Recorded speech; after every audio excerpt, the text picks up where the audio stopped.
know what I'm saying is like not at all popular. I don't love to say it, but I do think there is something about the fact that God has made our bodies to be actual homes. And then I see him. Not for all women, though. No, not all women, can certainly, but that's the design. I mean, sure, I totally agree with that. But I don't think you need a patriarchy to achieve that.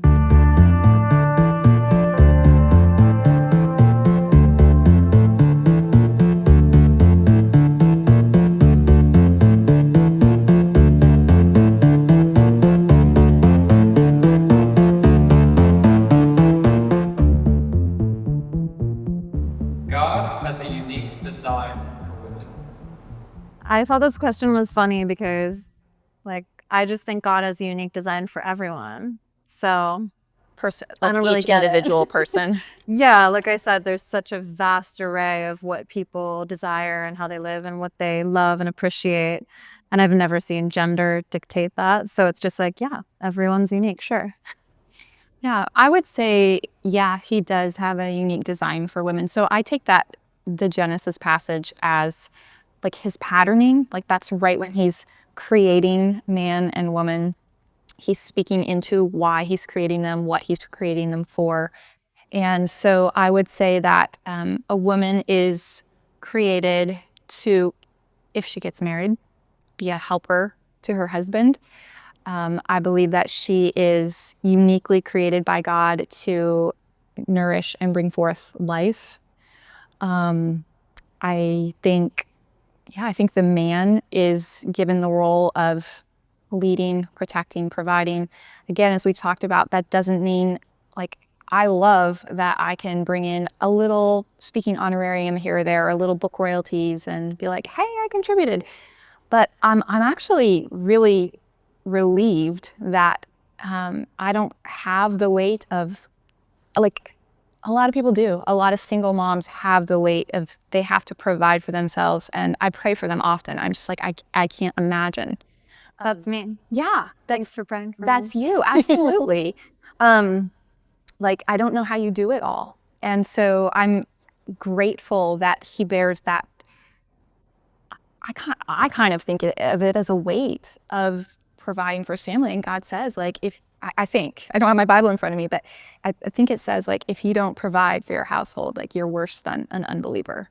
I could be wrong, but yeah, I think that God takes that very seriously. And I even see with Adam, Eve's the one who took the forbidden fruit first, and yet God comes to Adam and is like, hey, yo, what's up?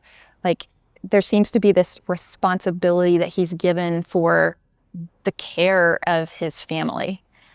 So let me say, with the kids, I was single for an astronomical amount of time compared to what I wanted. Yeah. So does that mean that I'm not fulfilling God's design for me?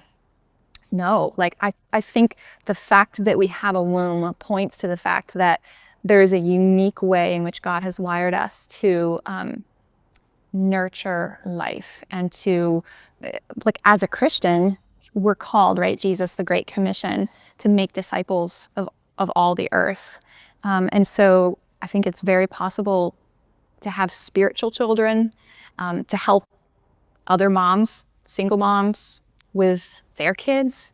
Now, I say all this as a person who was never a kid person. Me neither. Yeah.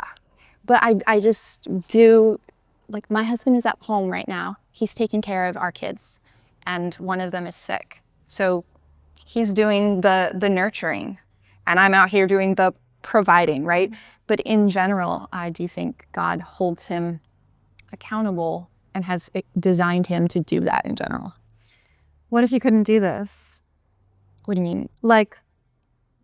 Don't you think if you're taking that so literally and prescriptively that your husband shouldn't be home providing, or not providing, but nurturing your children, and you shouldn't be here flying on a plane, getting money, aren't you skirting the roles for the fulfillment of what you desire to do? It's a great question. I don't feel that way. I have a super supportive husband. And like I shared with the story earlier about the decision making, I feel like, sorry, I have to keep my feet on here. I do just think everyone has different personalities and different dreams. And God has wired us to be a team for the gospel. Like in me working at our home, like I want it to be an outpost for God's kingdom. But does that mean that we don't fluidly how do you say that? Interlap from time to time? Yeah. No. And I know of circumstances where like a man loses his job and the wife goes to work for a period of time. Like, is she dishonoring God? No, I don't think so. I would just say, in general, it seems like that is the prescribed thing. So this is gonna get, you're not gonna like this, Oh, okay. but like Titus 2. God says older women are to teach the younger women what is good, and so train them to love their husbands and children. I'm probably going to get the order wrong. To be kind. Do you have to be trained to love your husband and Isn't that children? interesting? I find that so interesting. I find that preposterous. Yeah. I don't have to be trained to love my child. Yeah, That's the most innate. And by the way, not everyone feels that way. There are a lot of women who do not ever want to have a child. There are disabled people and women that are unable to have children. There are men that suffer greatly also under these roles, because you talked about this terrible sounding verse where the man, like the person is so dishonored that it's worse than being an unbeliever if they can't provide. You see men kill their families and themselves because they went into debt and they could no longer provide. Like, that gives men such a sense of shame and such an undue burden that's not even necessary in a lot of places, because you have even done this. And every evangelical conservative woman in the atmosphere that I'm aware of that is either pseudo famous, or just, writing a blog at home and everything in between, all of you, in my perception, are skirting those lines and not being within those roles, because we do find that it serves us better. It's serving your spirit and your heart to be here and to express your beliefs. And I would hope and pray that it serves your husband's heart to participate in the nurturing. They show so many studies when men are more present with their children and more a part of the nurturing, that those children grow up extra stable and ready to take on the world. So this like really copacetic equality that you're describing is something that, again, every famous conservative woman that I feel tries to remove rights from myself and the people that I love is not living within those confines, from what I can tell. I mean, I could blatantly I can tell you I'm not famous, but that doesn't matter for your point. But for me, I think that God is calling me to. I know that God calls us to die to ourselves and to take up our cross and to follow Him. And so that for me looks like putting my career on the back burner and prioritizing my husband and my boys, who are my two closest neighbors. What's your career? Oh, I just mean like writing, speaking, Well, that's a big deal. those things. I mean, like these are like, I squeeze them into the 2 hours I can get each day if I'm doing really well. But in doing that, God is, I believe, creating me more into the image of Jesus, teaching me more how to love others more than I love myself. But at the same time, He's given each member in His church gifts, right? And I do think to some degree, as scary as this is for me, He's given me a gift of communication. And so my husband is cheering me on and like use that for gospel advancement. Like, absolutely. Would you feel okay using that for the advancement of something else? Like, let's say you got really concerned about SeaWorld and how unethical it is. Would you also feel, I mean, would you also feel that that was a fulfillment, or would that be a veer away and it's not relevant because it's not talking about Jesus?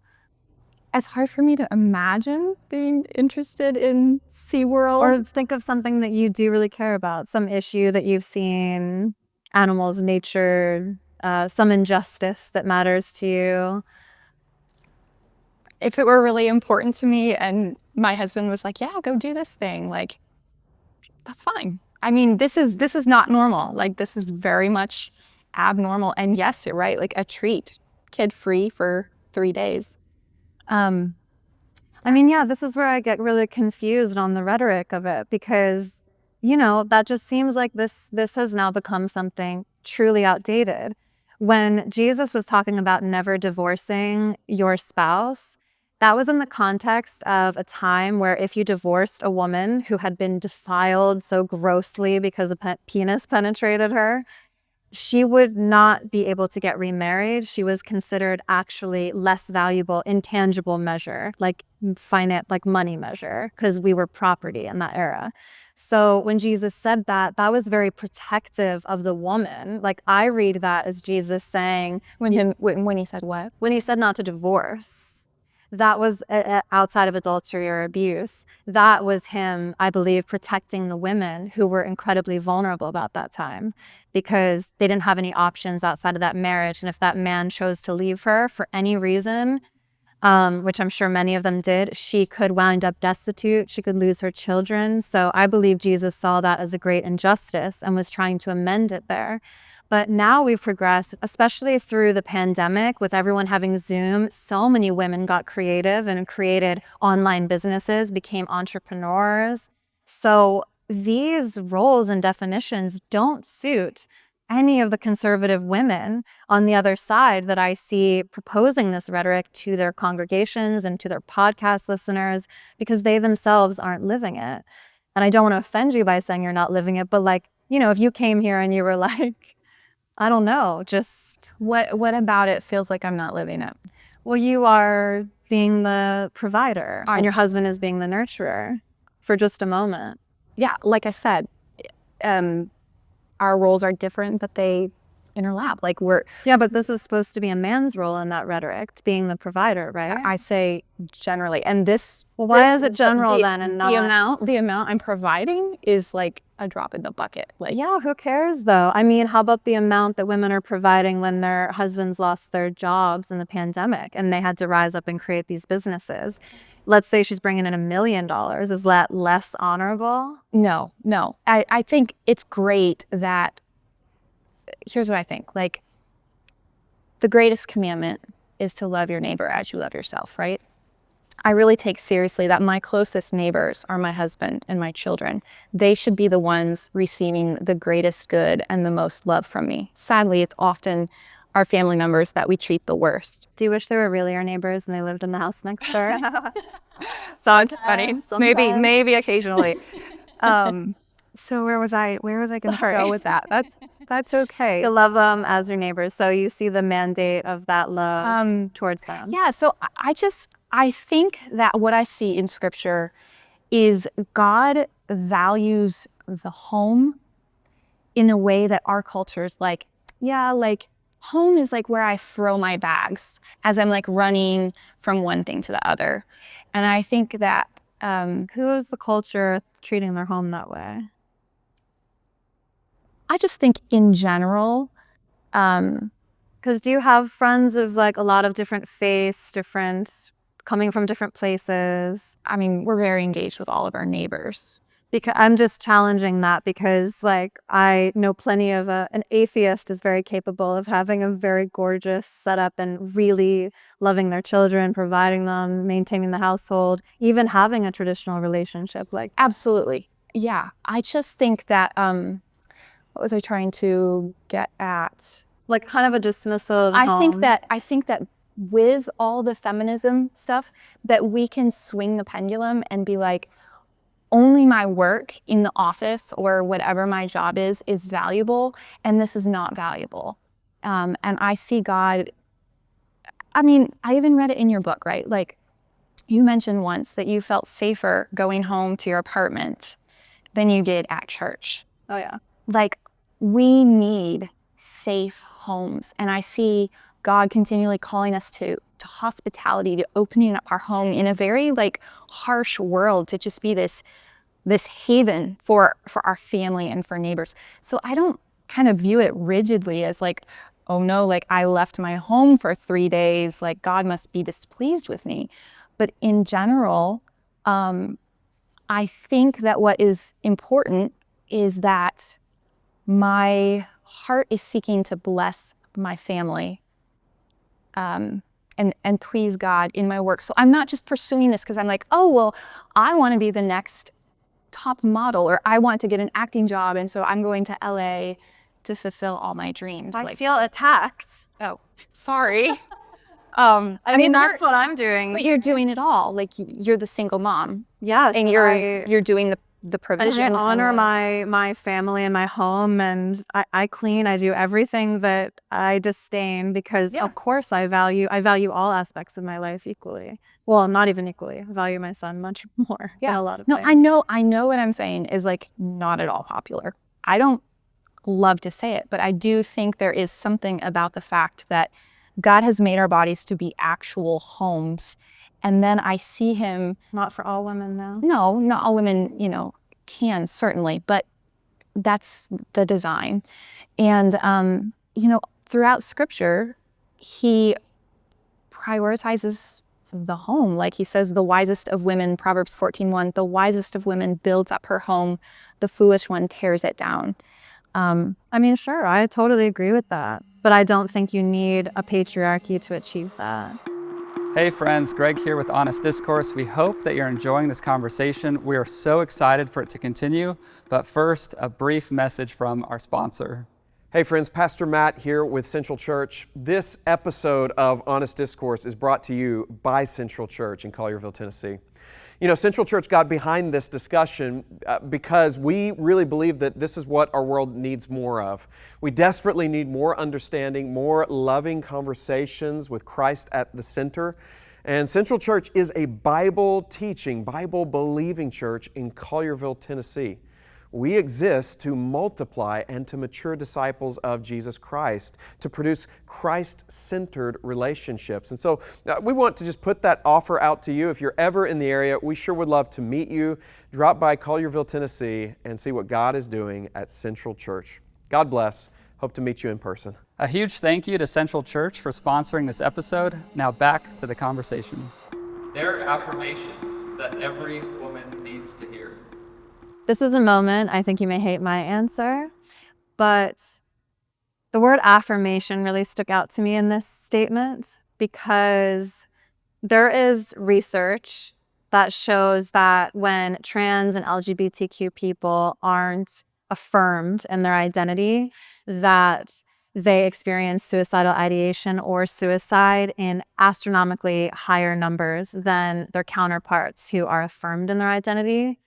So it got me thinking more about affirmation. And for me, everything has been about getting back to the beginning. Like the story I shared in the beginning, that precious 12 years I had to convene with divinity without anyone else telling me who God is, what he needs from me, where my value is as a woman, what my sexuality is all about. Because I got hijacked in that process and people told me what I was supposed to believe, my whole unraveling, the popular word they use is deconstruction, was about getting back to the root and the beginning of when I didn't feel shame, pain, and fear when it came to God, that I truly just felt beloved and whole, and I felt completely free to express myself in the deepest way. I felt perfectly capable and able to pursue any career I wanted. I just felt divinely made for those 12 years. So affirmation beyond the tragedy that the church is digging their heels in and choosing not to affirm particular identities, even though there's so much research out there to debunk, even the word homosexuality in the Bible, which was added in 1946. My friend Rocky Roggio is doing a beautiful documentary to help Christians finally realize that that supposed word from God is actually tainted and incorrect. But we all need affirmation. We all need affirmation in who we were made to be. And if we veer out of our daddy's perception of who that is, or our pastor's perception, or our mom, our bad relationship, even our beautiful relationship with our husband, as soon as we're not affirmed, we suffer. And everyone suffers. Children suffer when their mother is suffering or their father is suffering, because when you are playing the role that you were made to, you thrive. I feel it in my body. The feeling of my 12 years in evangelicalism and out of it, starkly different in my like beautiful feeling in my soul that I'm on the right track. Mm-hmm. Okay, sorry, I have to think about where to go.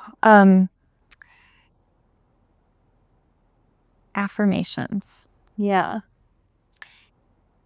I think that every woman should know that she is loved and cherished, should experience that. It breaks my heart that a lot of women are not, whether out of marriage or in marriage. And I think something that we're told to do, just kind of the feminist message, is like, speak these affirmations over yourself every day. Like, I am beautiful. I am a gift to my family.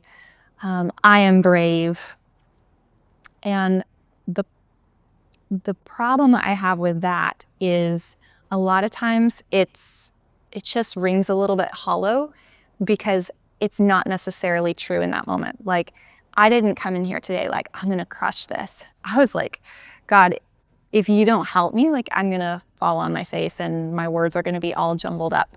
So I feel like we could do even more for women in pointing them not just to the greatness within them, but who the great I am is. Like, when I am afraid, he is a refuge to me. And when I am not a blessing to my family, but I unleash on them in anger and hurt them, that I have a savior who has forgiven me and is making me new. And so I think that we need more of who is my God and who am I in light of him. And then I can then turn around and encourage other people with that. Not to say that I can't encourage you and be like one thing I would say to you right now is, Brenda, I love that you know how to use your voice. I think that's beautiful. Thank you. Yeah. Vice versa. Yeah. So I think that God, one of the gifts he gives his people is encouragement. And I think it's because he knows that we need it. I just think we fall short when we're just like, I'm awesome, because sometimes we're just not. The one thing I would say is that I've been finding it beautiful that science and spirituality are really starting to connect and like interweave in ways that I was hoping for in my lifetime. And one of those is that when you do affirmations, it actually changes and rewires parts of your brain. So we actually do the opposite. In my book, I call it the antagonist, that voice in your head that's like, I'll never be enough, I'm not good, all of that stuff. Yeah. The opposite. So we are already affirming really toxic, terrible things about ourselves. I don't know why that is. I'm like, why does this voice exist? It's so painful.